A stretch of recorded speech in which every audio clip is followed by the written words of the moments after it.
Alright, so the Halo TV series, episode 1. I thought the first 15 minutes was decent, and then the rest was just garbage. I think it would be a bad show, even if they were following the canon, which obviously they're not, which is why it's bad. And obviously, the ignoring all the lore is the main reason that I'm pissed off about it. But even if you've never seen Halo before, it's just bad. If you don't know anything about it, it's just a bad sci fi show. The writing is atrocious. The CGI is decent sometimes and laughable in others. The music is forgettable. All right, so I'm going to give my critiques and praises where they're relevant. I'm just going to summarize the episode and critique as I go, so there'll be spoilers. So let's get into it. Before we can actually even get into the episode, I want to mention that they said they were not going to feel limited by the games, and that this is another timeline, which they called the Silver Timeline. So before we can even get to it, what they've pretty much come out and said is, we want the brand, but we don't give a shit about canon. We want you to see Master Chief and come watch it, but then we're not going to have Mac like Master Chief. And that pretty much sums up this entire first episode from a canon perspective. And then I'll go into why the writing is bad throughout, but it's just terrible. You know, you could say that maybe I'm being a little bit unfair and just assuming that they're have bad intentions or that they just don't give a shit. But look at every adaptation right now. I know MCU fans and DC fans are all losing their minds. Star Wars fans have had to watch Luke and Han ruined, Boba Fett ruined. So this is just kind of the trend right now. Alright, so to start the show, we are in 2552. So this is right before Halo Combat Evolved, if that happens in this timeline. My guess is that we'll end the season with the beginning of the first game. That's just a guess, though, I don't know. But we're on the outer colony Madrigal, who wants its independence from the UNSC. General Jin Ha is in charge of the insurrectionists here, and his daughter Quan is outside their base picking up drugs with her friends at some plant that they eat and get high. When a Covenant ship shows up, and the elites drop down and start killing Quan and all her friends, start killing all her friends, and she's the only survivor, she runs back to the outpost. So 20 elites show up to the outpost and just start slaughtering everyone.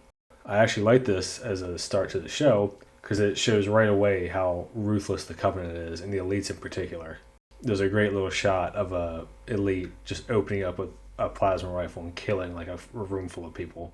But I will say, here is where you start to see that they didn't have the CGI budget to show the elites all throughout the show the way they did. So I think it might have been useful here to use let them use their camouflage or weird camera angles or whatever, but they definitely shouldn't have just showed them straight up the way they did if they didn't have the money for it. And $90 million for 9 episodes really isn't that much when you're talking about massive sci-fi CG aliens and stuff. Quan gets locked into the safe area with the women and children, and they're hiding because obviously the elites are killing everyone. So she leaves the safe area. I don't really understand why. She doesn't pick up a weapon. She doesn't try to fight. She just kind of runs around scared. And this is the type of thing, when I say the writing's bad, it's just so stupid. Like, if you wanted her to be running around doing all this fighting, but not actually fighting, then why not have her just not make it into the safe area in time because the elites are shooting everything and everything's exploding around her, so she has to hide. Like, this seems like a very simple fix to have her run around without just leaving safety to go run around for no reason. A Pelican flies overhead, Master Chief shows up. His armor looks okay sometimes, and then really others. I actually like the Forward Unto Dawn one a lot more. So here we have Silver Team, which is just Blue Team knockoff. And this is like when I'm bitching about them not sticking to canon, what I'm talking about. Because essentially they want you to look at the big guy and say, oh, it's Fred, and the sniper's Linda, and the fast one's Kelly. But they give them different names, and then they can just do whatever they want with them because they don't have a character that's already preset. So that's what the intent behind it is. I think in the trailer we saw that the Linda knockoff has like pink hair. I think they made Fred black. That's what it is. They just wanted to get you in with the shallow stuff, the aesthetics, and then just do whatever they want with the story. So they changed the color of the HUD. And these are the types of little details that, as they're ignored throughout, it should just function as a warning bell to anyone who's been paying attention to adapted media lately. There's a decent action scene here where the Linda knockoff is in cover because she got shot off the top of a wall she was running across. And Chief distracts the elites and they shoot him. He lets his shield recharge, and then he jumps up and grabs a turret and kills them all. And this is probably the best part of the episode. General Ha gets stabbed in front of Quan, who's his daughter, because she's hiding and sees it happen, obviously, because she's running around for no reason. So everything up to this point is fine. CGI is kind of up and down, but whatever. And then it just pisses me off more and more as we go from here. So John reports that there are no human survivors after they've killed all the elites. Then Quan comes out and starts yelling for help, and he goes, one survivor. And he just says fuck it and rolls out like a teenage girl just had her entire outpost murdered in front of her, and he just doesn't give a shit. And this is like a minor thing as far as the Spartans go, but this is like where the character deconstruction or destruction begins.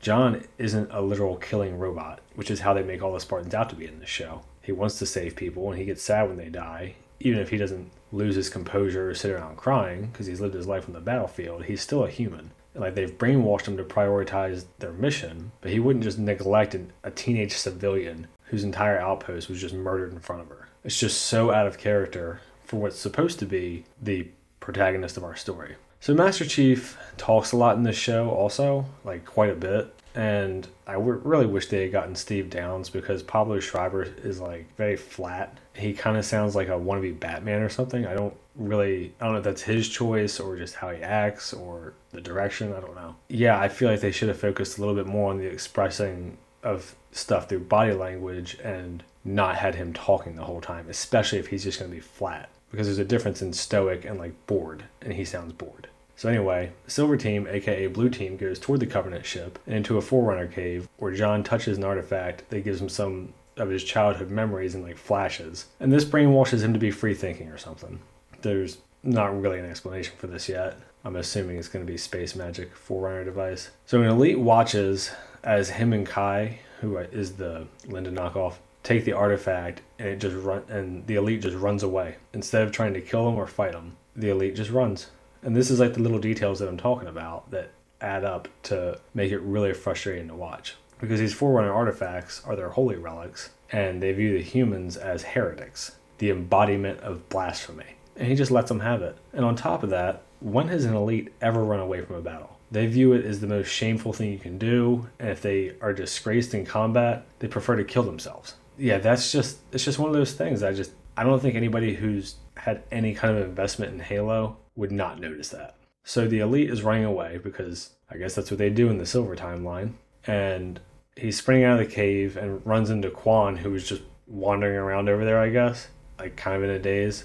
And he knocks her out, which is fine because the elites are huge, but I kind of think he should have just killed her because they hate humans. And, she's not a Spartan, so why not? Chief tells Silver Team to take the Phantom, and he'll fly separately back to the base in the Condor, which is the UNSC ship. He sees Quan laying there and brings her with him for who the fuck knows what reason, since he didn't give a shit about her before. And he grabs her and the artifact and takes him to the Condor. So then we cut to FleetCom, and they got Jen Taylor to play Halsey, which is pretty cool. But they do like a de-aging thing, so she has like a floating head look, which is kind of weird. And then on top of that, I don't know why they de-aged her and made Halsey like in her 30s or 40s when the Spartans are around 40. Like, if they're sticking to the Spartan origin, which it kind of seems like they roughly are, then John would have been born in like 2511-ish, and we're in 2552. And they have time in cryo and all that, but roughly 40. I don't really understand how that works, but whatever. Admiral Parangoski shows up and bitches about the dead rebels not being a good look for Halsey's Spartans. Parangoski wants Miranda Keyes to talk to Quan, and she tacitly asks Halsey for permission to do so. And she does this because later, like in 10 minutes, we're going to find out that Miranda Keyes is Halsey's daughter with Captain Keyes. This is like another thing that I'm talking about where even if this had nothing to do with canon, it's ridiculous to think that an admiral in the military would defer or ask permission to a civilian scientist or a research scientist or whatever Halsey's actual title in this is. This is what I'm talking about too when I say it really seems like they got the bullet points of characters and like how they feel about each other, but then they just kind of did whatever they want. And I don't know if they're not talented enough to write it better or they just don't care, but this dynamic in the show makes no sense. And in the books, Parangoski and Halsey have a really interesting relationship because they both view themselves as both good and evil. Like, they accept that the Spartan program is evil, but essentially like an evil necessity on top of all the other things they've done, which is all kinds of stuff. And Parangoski treats Halsey like a tool, and Halsey views Parangoski as sort of like an obstruction to her research. But at no point is Parangoski in the books ever submissive toward Halsey. She's a complete hard ass who pretty much everyone is intimidated by and afraid of, except for like Admiral Hood. And eventually she locks Halsey into a hole and says, you'll be alive as long as you're more useful than the amount of trouble that you cause. She's all business. So for her to be like, oh, do you mind if we use Miranda this way is absurd. And like I said, the whole dynamic of an Oni admiral being passive toward a scientist is also just ridiculous. Even if it wasn't out of character for canon, it doesn't make any sense in this show either. Like, there's no world where this makes sense. Anyway, we see a flash of a Halsey clone, which is going to be Cortana later, and then we cut to High Charity. A Sanshyam, or a prophet, is talking to a human woman like he's her boss or something. It's the Prophet of Mercy talking to some blonde chick who we don't know yet because this is all Silver Timeline. This is like original completely, I guess. Again, they view humans as heresy for even existing, and they're trying to genocide all of them. And another part of this too for the prophets is that the prophets secretly view the humans as kind of a threat because the humans can also access Forerunner weapons and technology. And like the Forerunner weapons and technology that the Sanshyam can use are what gives them sway over the other Covenant species. And this is like the way they manipulate them and control them because they have this advanced technology they can bestow upon them. So the idea of the prophets working with a human and her being an equal or a superior or whatever is just insane. I assume there'll be an explanation for it later. I doubt it's going to be a good one. This is the kind of stuff where they just don't give a shit about the lore. They don't give a shit about canon or even trying to be close. I mean, this is like, it's just ridiculous. But the only positive in this scene is that the Prophet of Mercy has pretty good CGI. The next scene is Quan wakes up on the ship and the hologram of Miranda Keyes is there to talk to her. So Miranda's talking to her from the base, essentially, from FleetCom. And Miranda, who you might remember from the second and third Halo games, who goes into battle on her own and like leads her own troops, goes in and grovels to Quan like Kylo Ren groveling to Snoke. And it's another just ruined character in the canon, and then compounded by shit writing even for this show. Like, if this was not Miranda Keyes, this would still be dog shit. She wants Quan to tell the insurrectionists that they need to unite to fight the Covenant. Quan has a tantrum and tells her that she will tell the other colonies that the Spartans killed them and then destroy any chance they have of unity. And she wants Madrigal's independence. And this is just fucking retarded on so many levels. First of all, wouldn't it have been smarter for Quan to play along and then be like, yeah, sure, I'll do the broadcast. It'll be a live broadcast, right? And then just say what she wanted to fucking say instead of telling her, hey, I'm gonna do this, and then the broadcast is never gonna happen. I mean, she's in military possession right now, alone with a Spartan who she just saw kill 20 elites with a couple other ones. And even if she actually had the leverage to make this demand here, would it really be smart to get Madrigal's independence after you've just seen the Covenant just come wipe out your entire outpost in a matter of minutes with no effort and no casualties until the Spartans showed up? I mean, we've seen how primitive their weapons are. Their weapons look like our weapons in the outpost. And the UNSC, I mean, this is almost like a deal for them. They could say, okay, see you guys. One less colony of terrorists to protect, and then just abandon them. So this scene is just fucking stupid in every capacity. While this conversation is going on, John's just sitting in the other room looking all sad with the artifact. Halsey sees he has weird biometrics and gives him a call. John tells her about the visions and he saw some kind of family, and Halsey is pissed off because she thought they had sealed the Spartans' memories off. So Quan starts talking to him while he's checking his suit instead of just ignoring her, which is what he probably should do, or saying it's classified, which he should probably also do. He just answers like they're talking about their favorite breakfast food and the weather. It's just a really strange interaction considering the situation. We have a terrorist and a brainwashed killing robot of insurrectionists. But whatever. So we cut to Captain Keyes in a tech lab because he's going to meet Miranda, who's their tech expert. And he tells Miranda that Quan is going to get executed. And this is an absurd order. She's a 17-year-old girl. Terrorist or not, she's not a threat to anybody. And Keyes is just like, yeah, it's cool.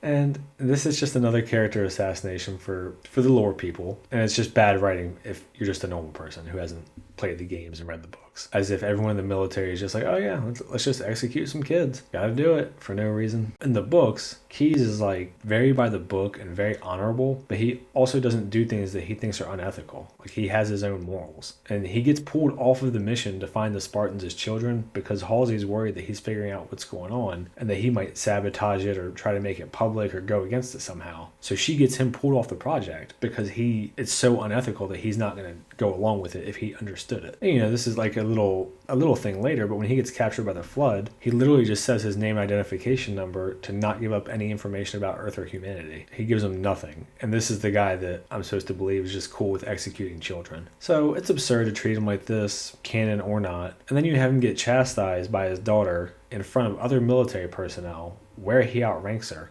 And it's a young girl chastising her own dad, who's, probably 30 years older than him. So it's just completely unprofessional. It's completely inappropriate. And Keyes just stands there like a bitch. He's just like, oh, okay, yeah, I guess I'm wrong. And Miranda says he's like Halsey, who they talk shit about already. This is when we find out that Halsey is Captain Keyes' ex and Miranda's mom. And then she storms off. Like you're still in the military. And even if you're not in the military, who acts like that in public as an adult? We cut back to Quan and John. And John got her food because she said she was hungry. She asked him what he eats, and he says nuts, bolts, microchips.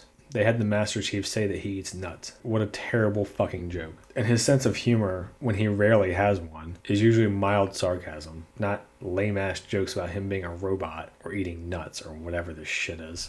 Moving on, she asks him why doesn't he take his helmet off, and he just says he needs it. So Quan shoots off into a lecture about how he killed her mom at an insurrectionist meeting, and John gets all defensive and says they were deemed an imminent threat. Quan gets mad and says maybe you know stuff other people don't, and he looks confused for a second and then says, so you question everything? And if you just take a second to step back here, we've got John in his 40s getting lectured by a teenage girl who was just doing fucking drugs 5 minutes ago with her friends when he saved her, indirectly or not. And, canon aside, again, could you imagine a 40-year-old grown man letting a teenage girl lecture him and just talk down to him, let alone a military man, and let alone the fucking Master Chief, who's like this legendary warrior who's been fighting for 30 years. So this is just dog shit writing, on top of shitting all over his character. And I don't like to bring political shit into it, but at this point we've had multiple young women lecturing older men and chastising them. It's all women in charge, which is funny because if they had actually stuck to the canon, there are a ton of women in charge. But whatever. We got a woman in charge of the bad guys, so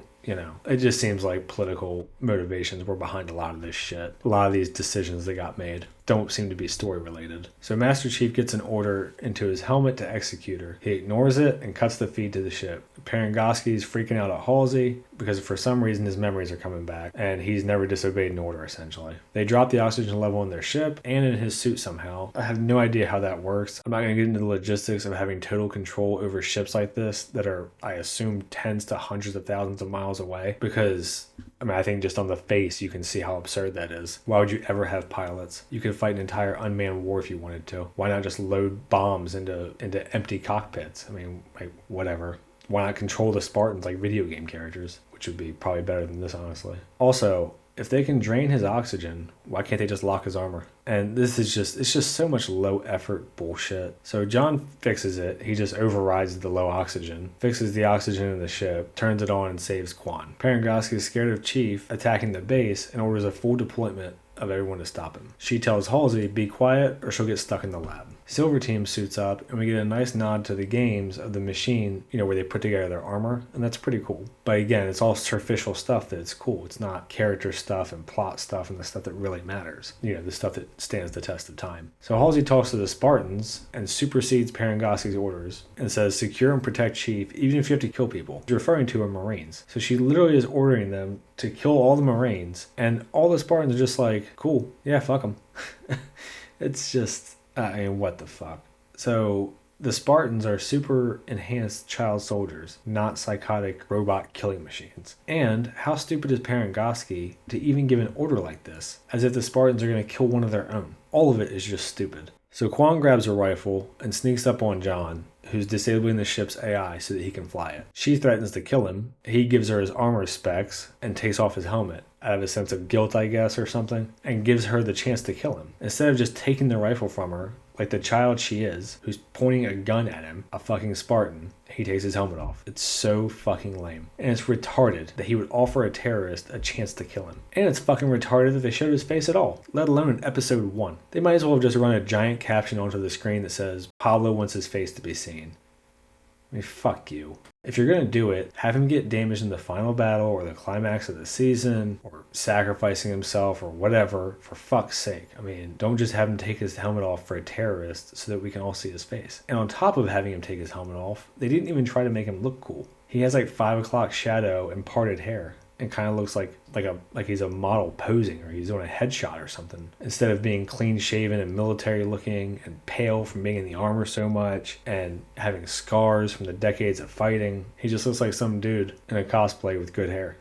So he tells Quan that they're going to execute her if they land. She asks why he's helping, and he's like, IDK Lamau. He gives no fucking reason. She gives him the rifle and he gives it back. She shoots part of the ship and helps deactivate the AI so that he can fly it manually. Keyes has them EMP'd before they can leave, so their ship crashes down onto the dock. Oh, and by the way, at this point, the Master Chief, the Spartan who's literally had nothing but military tactics drilled into his head his entire life, has no plan here. So, just fucking great writing again, regardless of canon. Luckily, he grabs the Forerunner artifact, and somehow it deactivates all of the base, but also powers up his ship, but also doesn't deactivate his armor, and I'm sure it doesn't deactivate all the other electronic things in the base. So who the fuck knows how this thing works? So we get another flashback, and as a kid, he drew the artifact, so I don't know if we're going to get some kind of time travel thing at some point. No clue. Anyway, they fly away, day saved, I guess. And that's how the episode ends. So yeah, this was fucking miserable. I watched the episode once and I was like, alright, not great, but not terrible. I watched it 2 more times. Once to take notes and once because my wife hadn't watched it yet. And by the 3rd watch, I was just like, what the fuck is this shit? And I can only imagine it's going to get worse. It looks like they blew their load in that first big fight. And it's just so frustrating to sit here and watch this terrible show. I mean, it's frustrating because it's bad. But it's also frustrating from the lore side. You have so much story you can tell from the games, the books, the comics, the animated stuff. And all they had to do was adapt it, put it on the TV. If you adapt something that's really popular among like nerd crowd to the point where you make it for normies, if you just adapt it faithfully, it'll probably be popular with them too. I mean, it's not rocket science and they just don't care. They just don't care. And instead, no one's going to watch this shit. And now it'll probably be another 20 years before we get another shot at Halo in any kind of live action form with a budget, assuming the franchise even has any momentum by then because of how the games are trending. I mean, I'm not going to get into that right now, but I liked Halo 4, but then they got scared because people complained and changed the story for 5, and then they changed it again for 6, and they took 6 years to come out with a game. So Halo right now really needed this show to do well as a franchise, and it's not gonna. The hardcore Halo people who are gonna like anything with Halo on it will enjoy it and just deny how bad it is. But then everybody else who doesn't give a shit about Halo is gonna go, this is terrible, and turn it off. And the people who are into Halo and can see how bad it is are also just gonna stop watching. So it's just really disappointing and it's really frustrating because I really was hoping that it would be good, but I don't think it ever had a chance. I mean, I just don't think it did. Too many people involved who just don't care, and they have their own agendas and things they want to do, and they just want to get name recognition and whatever, get their Paramount Plus subscribers, I guess, and fuck off with the money. And the ignoring the canon thing, it's just so disrespectful to the fans. Like, it was the fans who spent thousands of hours in these games, hundreds of dollars on these books, merchandise, and they pretty much just come out and piss all over our faces and then tell us that it's rain. I mean, what they did was what I said in the beginning of this video, which was take some of the aesthetics, take the brand so they can lure people in, and then said, fuck you, fuck your story, we're going to do what we want. But as long as the fans who just eat this shit up just keep pumping money into it like they do for the MCU and Star Wars, I guess this is the quality of show we're stuck with. But anyway, if you've made it this far, I guess I'll watch the rest of the season if I can stomach it, but this was just brutal. I mean, this show is already off the rails and it's 1 episode in. All right, later.